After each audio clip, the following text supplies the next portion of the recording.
Good evening everyone.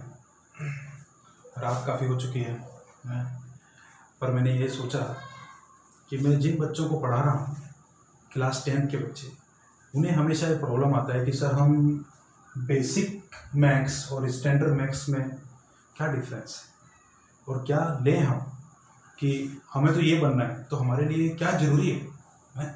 Basic से हम क्या बन सकते हैं, स्टैंडर्ड से हम क्या बन सकते हैं। जैसे कि हम जानते हैं कि पहले क्या होता था कि 10th के बाद में बच्चे क्या लेते थे, सब्जेक्ट्स चूज करते थे कि उन्हें क्या बनना है, या वो मैथ्स लेंगे या बायो लेंगे, अदरवाइज कॉमर्स एंड आर्ट्स। तो बच्चों अभी सीबीएसई ने क्या किया है, आपके 9th क्लास से इंट्रोड्यूस कर दिया है कि आपको बेसिक या स्टैंडर्ड में से कुछ चूज करना पड़ेगा है। तो आप लोगों ने जैसे देखा होगा, या कहीं ने बेसिक लिया होगा, कहीं ने स्टैंडर्ड लिया होगा, तो कई बच्चे तो डर जाते होंगे, सर स्टैंडर्ड मैथ्स क्या होता है ये है, इसको लेके हम क्या करेंगे। बेसिक नाम से ही आसान है, बेसिक क्या नाम से आसान है कि बहुत सिंपल पेपर आएगा। तो ये साइकोलॉजी आपकी गलत है कि बेसिक है कि मतलब कि बहुत ही सिंपल पेपर आ गया, स्टैंडर्ड है तो बहुत ज़्यादा कठिन आ गया। ये साइकोलॉजी गलत है, ठीक है। तो बेसिक और स्टैंडर्ड में कुछ ज़्यादा बड़ा फर्क नहीं है, बिल्कुल भी बड़ा फर्क नहीं है। हम किस तरीके से मतलब पढ़ते हैं, हमारा हार्ड वर्क कैसा है, उस पर डिपेंड करता है। जैसे पहले क्या आपको नहीं मालूम था कि बेसिक है या स्टैंडर्ड है, तब तो बच्चे पूरा मैथ्स पढ़ा करते थे। तब तो ऐसा नहीं होता था, उनके दिमाग में सोच ही नहीं थी कि बेसिक क्या स्टैंडर्ड क्या, वो सब कुछ पढ़ते थे, ठीक है। वो क्या करते थे, आपका एनसीईआरटी पढ़ेंगे, आरडीबी पढ़ेंगे, एग्जाम्पलर पढ़ेंगे, अपनी एक तैयारी बहुत बड़ी करते थे, जिसकी वजह से पेपर कैसा भी आए उनका अच्छा ही जाता था, क्योंकि आपकी तैयारी उतनी अच्छी है तो आप बिल्कुल वो पेपर अच्छा दे सकते हो। अब देखिए बेसिक में क्या, आपको ये सोचना पड़ेगा कि आपको आगे जाके बनना क्या है, क्या बनना है आपको आगे जाके। बेटा देखो, जैसे आपको मेडिकल फील्ड में जाना है, आपको कॉमर्स फील्ड में, यानी आपको एलएलबी करना है या सीए करना है, ठीक है, या आपको किसी पर्टिकुलर सब्जेक्ट में बहुत महारत हासिल करनी है, या एमए इंग्लिश करना है, या फिर मेरे को एमए हिंदी करना है, मतलब तो आपको फिर क्या लेना पड़ेगा। या अगर आपको मल्टीनेशनल कंपनीज में जाना है, आपको इंडिया की महारथन कंपनीज में जाना है, गेट, भेल, इसरो, डीआरडीओ है, या किसी टेक्निकल कंपनी में जाना है आपको, जैसे आप विप्रो में जा रहे हैं, या आप असेंशियर में जा रहे हैं, ठीक है। तो इस तरीके की मल्टीनेशनल कंपनी में अगर आपको जाना है, तब आपको क्या लेना है। तो ये आपकी सोच पर डिपेंड करता है, आपके इंटरेस्ट पर डिपेंड करता है, आपके एम पे डिपेंड करता है कि आप क्या बनना चाहते हो है। जैसे आपने बेसिक लिया, और जैसे हम बात करते हैं बेसिक मैथ्स की, आपने बेसिक मैथ्स लिया, तो बेसिक मैथ्स में आपको ना एनसीईआरटी पूरा पढ़ना पड़ेगा, ठीक है। स्टैंडर्ड में भी एनसीईआरटी पढ़ना पड़ेगा, डेफिनेटली स्टैंडर्ड में भी एनसीईआरटी पढ़ना पड़ेगा। तो ये चीज तो आपको करनी ही पड़ेगी।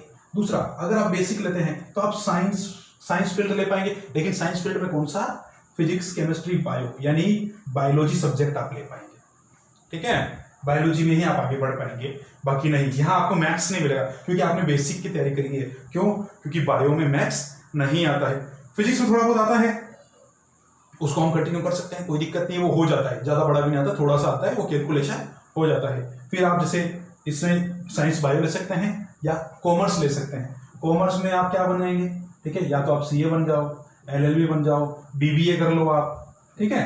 तो ये सब क्या है, कॉमर्स फील्ड है।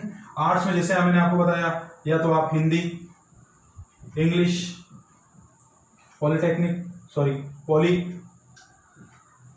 ठीक है, पॉलिटी जो आती है, ठीक है, उसमें आप जा सकते हैं आगे।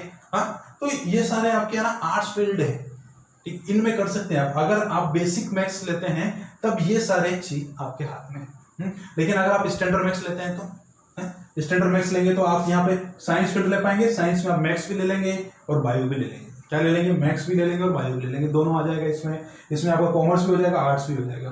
तो सर फर्क क्या है इसमें, ये दोनों फर्क क्या है, ये पेपर कैसा आएगा, ये थोड़ा टफ आएगा, ये थोड़ा लाइट आएगा, कैसा आएगा। आप इस साल का पेपर उठा के देखिए बेसिक और स्टैंडर्ड का, आपको दिखेगा कोई ज्यादा फर्क नहीं है। अगर बेसिक वाले अगर स्टैंडर्ड पेपर को देते तो वो भी निकाल लेते, इतना अच्छा पेपर था। तो स्टैंडर्ड नाम की केवल एक हवा बनाई हुई है सभी ने कि भैया स्टैंडर्ड बहुत बड़ा होता है, ऐसा नहीं है। आप पढ़िए ना, आप सब कुछ पढ़िए, आप हार्ड वर्क उतना अच्छा कीजिए कि आप स्टैंडर्ड पेपर आराम से निकाल दें, ठीक है। तो वो बात नहीं है, अगर आप स्टैंडर्ड की तैयारी करेंगे ना तो बेसिक तो नॉर्मली निकल जाएगा क्योंकि एनसीईआरटी आई है। तो स्टैंडर्ड पढ़ने वाले एनसीईआरटी भी पढ़ते हैं, आरडी भी पढ़ते हैं और एग्जाम्पलर भी पढ़ते हैं, एग्जाम्पलर। तो ये सब आप कर सकते हैं बहुत अच्छे से, ठीक है बच्चों। देखिए ये तीनों अगर आप करेंगे तो आपका स्टैंडर्ड मैक्स बहुत अच्छा हो जाएगा, बहुत ही ज़्यादा अच्छा हो जाएगा। फिर तो अगर किसी ने एनसीईआरटी लेके स्टैंडर्ड की तैयारी करी तो आप आराम से बेसिक को निकाल सकते हो, आराम से बेसिक को निकल जाएगा आपका। हमेशा क्या सोचना है बेटा, हमेशा बड़ा सोचना है। सोचो कि अगर आप एक बिल्डिंग बनाने का काम सोचो कि मेरे को पूरा बिल्डिंग बनाना है, तो एक कमरा तो अपने लिए रिजर्व कर ही लोगे ना, है? इसलिए थिंक बिगर। अगर बड़ा सोचेंगे तो बड़ा काम करेंगे। वैसे ही हमको हमेशा बड़ा सोचना है। अब देखो, जैसे आपने स्टैंडर्ड का पेपर दिया, स्टैंडर्ड का एग्जाम दिया, और हम मान लेते हैं कि चलो आपके सप्लीमेंट्री आ गई, डिमोरलाइज नहीं कर रहा हूं, हम उस केस ले लेते हैं कि सर इस केस में आगे क्या होगा, स्टैंडर्ड लेके फेल हो गए तो कोई दिक्कत नहीं है। अगर आप स्टैंडर्ड लेके, अगर आपको लगता है कि आपने पढ़ाई नहीं करी पूरे साल और आपका एग्जाम थोड़ा कमजोर गया है, तो अगर आपके सप्लीमेंट्री आती है तो आपको फिर बाद में बेसिक का एग्जाम देने को मिलेगा, स्टैंडर्ड का एग्जाम देने को नहीं मिलेगा, बेसिक का एग्जाम देने को मिलेगा। और अगर आप बेसिक का एग्जाम क्लियर करते हैं तब भी आपके पास में ये सब तो है ही, साइंस, बायो, कॉमर्स, आर्ट्स, ये सब तो है कि नहीं। तो हमेशा ना बड़े की तैयारी करो, थिंक बिगर। अगर आप इसकी तैयारी करते हो तो ये आराम से निकल जाएगा, ऐसा नहीं है कि नहीं निकलेगा, ठीक है। तो आप बहुत मेहनत करो बच्चों, बहुत मेहनत करो। क्यों? स्टैंडर्ड आपके लिए सारे दरवाजे खोल देता है, सब कुछ, ठीक है। आप भले मैथ्स ले लो, कॉमर्स ले लो, आर्ट्स ले लो, बायो ले लो, है, ये सब आप पे डिपेंड करता है। आपको एक गोल सेट करना है अपनी लाइफ का।